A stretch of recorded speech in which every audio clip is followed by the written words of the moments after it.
Ladies and gentlemen, brace yourselves, because what you're about to witness is not just a luxury SUV. It's a monument to excess, a symbol of unapologetic power, a machine that laughs in the face of subtlety.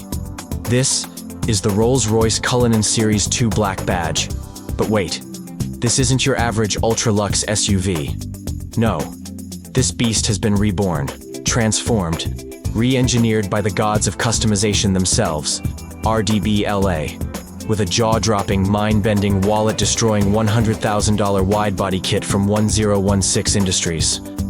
We're talking Tempest Grey paint that looks like it was forged in a storm cloud, blacked-out wheels that scream menace, and yes, they even threw in razor-thin LED daytime running lights that make it look like it's ready to launch into orbit. And let's not forget what's under the hood, a 6.7-liter, twin-turbocharged V12 with 591 horsepower and 664 pound-feet of torque. That's not an engine. That's a declaration of war on boring. Inside, they've taken the already opulent Cullinan cabin and made it even sleeker, with a modern digital dashboard setup that looks like it was lifted from the Starship Enterprise. And just in case you forgot, this is still a Rolls-Royce. That means absolute silence, pillowy comfort, and craftsmanship so precise it could probably fix your credit score.